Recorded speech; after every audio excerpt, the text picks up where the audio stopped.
What's your name, man? Martin Farmer. Martin Farmer. Could you chant Goranga a few times? It's a mantra. Just see how it affects you. Like. How's it? Changaranga? Yeah, it's like Goranga, Goranga. Like. Goranga, Goranga, Goranga, Goranga, Goranga, Goranga, Goranga, Goranga. It's kind of focused me, yeah. How do you feel like? Does it make you feel happier? That makes me feel better. As I was just saying earlier on, I do think that mantra centers your mind to a certain point, and you can, when your mind is relaxed,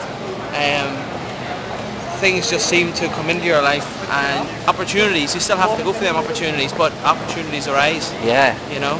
So definitely. But yeah, I mean... Mantra, in mantra the word man means the mind, and tra means to free. So it's like mantra, a sound that frees the mind. Right, okay, I didn't understand this. Yeah. I didn't understand mantra until today. But yes, I've just meditated. Every time I do a film, this flipping thing comes and it wrecks it. The sound wise. Wait. Yeah, you want to do a kind of an interview kind of chat?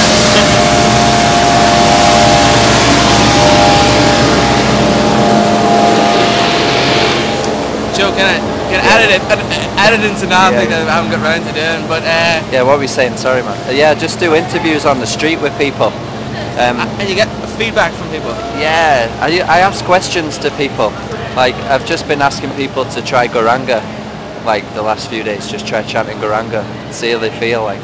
Yeah, that's been cool. Interesting. But I've give you my YouTube channel, so check it out and No, see what you think. There's some other stuff on there. I'll definitely read through this. I mean, I've read a few of these books. I got a big thick book once. I think it was the main one. Oh, Bhagavad Gita. Bhagavad Gita. You got that? That is heavy though. Yeah. It's heavy. Literally heavy. It's like. It's literally heavy, but also the knowledge. I think you have to acquire.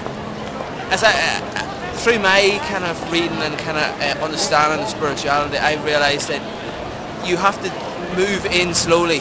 But it's a constant search of truth. I think I can't pronounce that.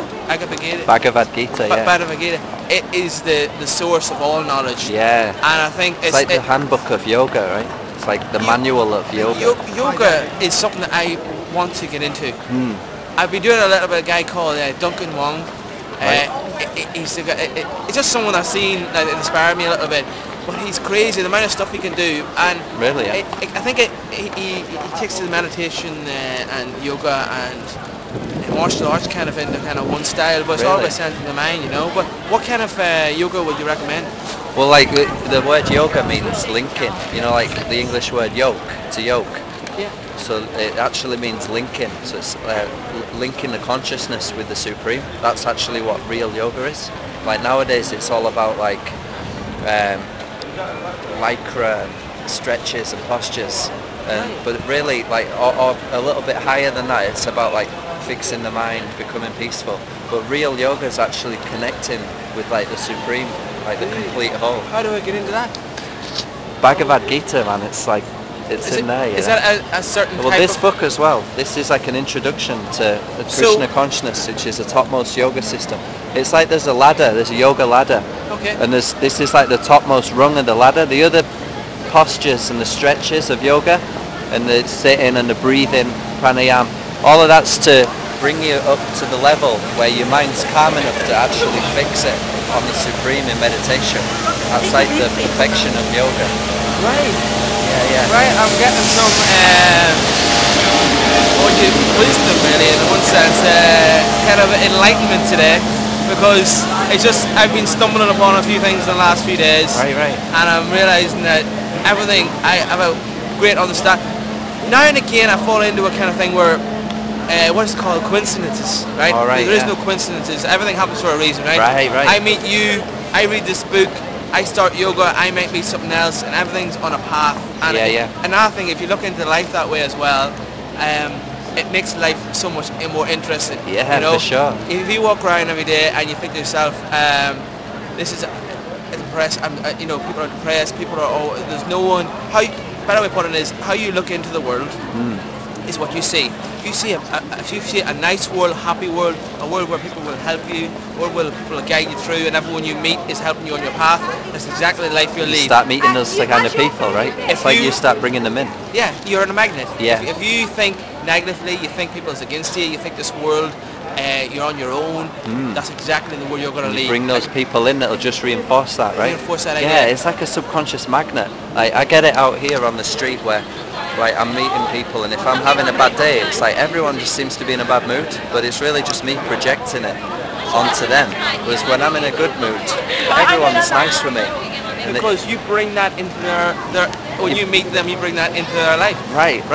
You know, Oh, but you bring it out in them, right? the main thing is it's a simpleness. It's simple, but it's as if it's very hard to do. It's like anything really. I mean, the most simplest thing is sometimes the hardest to do. But you have to correct yourself. The more you correct yourself into that line of work, the more it happens for you. And you just it's like anything, you know. It's like if you're meditating and a thought comes in your mind, if you just let it pass like a cloud in the sky, you know. And that's what it is. I mean, you have to learn. You'll always have thoughts and things coming through your mind, but you have to learn, as I heard one time about like clouds floating in the sky. If you look at the sky, the cloud's over there, and by the end of it's over there, and that's exactly what you have to let negative thoughts. Everyone's got fear within them, everyone's got negativity, everyone's got all the bad emotions as well as the good emotions. But I think what you have to do is you have to realise that when a bad emotion comes, don't just be aware it's there and just let it pass. Yeah, it says that in the Bhagavad Gita. There's a verse about that. It says like, as the rivers forever flow into the sea, but the sea remains, it doesn't overflow. So the same way, all of this stuff comes into the mind and you just let it go back out again. Yeah. Like that desires come in, they just go back out. And you remain I think steady. You'll come into conflict, and I've done it in the past, you will conflict if you try to say, oh, I don't want that thought in my head. Right, react to it. You're given that power over you. Whereas if you just say, right, it's there, and gonna stay fixed on the meditation, right? You see, if it's in the meditation, or even when you're walking around in the daytime and someone does something to you, you go, well, I can let that annoy me, or I can just let that pass. Right. You know, totally. It's all about, you know, and the more you do it, it's about like anything, the more you practice something, the better you get at it. Yeah. And the more you live your life that way, it's just something I try to project, you know, share with a lot of people. But you have the object. The situation has to come about. You know, if you bring certain situations up with people, it doesn't seem to. It depends. I mean, it all happens as very easily. The best, like nature, works so simplicity. You watch a blade of grass grow. That blade of grass doesn't think about growing. It just grows, right? Yeah. You know, so it's exact same as you on your journey. You are going on your journey, right? And you just have to let it be brought on your journey, and of course you'll go through bad times and good times and stuff.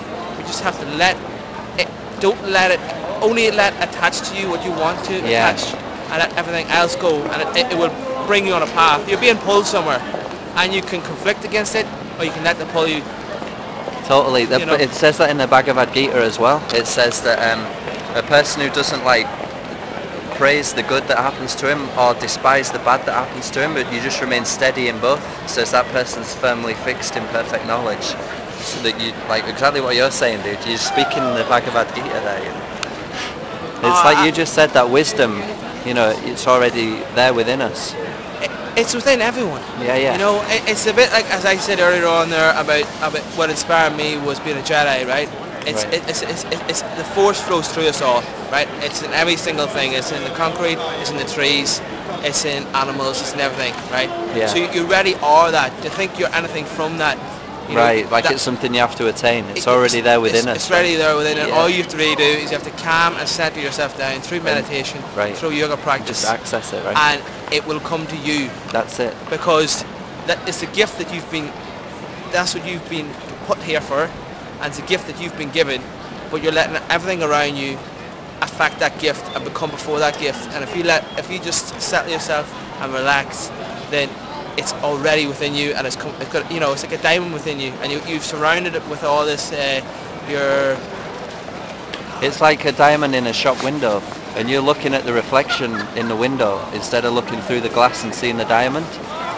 You're just getting caught with the reflections, like the negativity and all the rest of it, rather than just letting that pass and just seeing the diamond, right? Yeah. Is that like what you're trying That's to say? Roughly what I'm trying to say there, yeah. I mean, sometimes I find as well is, if I'm chatting to you right now, things will come out of me, and I'll word things in a way that if I had sat at home today and thought, oh, how could I word that, it won't come out. I do think that what happens is when you get to a more central thing, it's as if this knowledge just comes out of you. Yeah. Sometimes, like, I say things and then I think, where did that come from? You know, like, I must like surprise myself. It's as if you've read the knowledge you say in one of these books, and what's happening is it's processed in there, and one day you're talking to someone and you just word it, and you think, oh, I like the way I said that, you know. But sometimes that happens. Sometimes when I'm doing when I'm doing my own little videos, you know, I'll say something and it's like, oh man, I can't believe I said that, you know. It's just come out in the right kind of way. If I cut this now, it'll just fit on a YouTube video. Dude, That was brilliant, man. No. Thank you so much. Fine, nice. Garanga.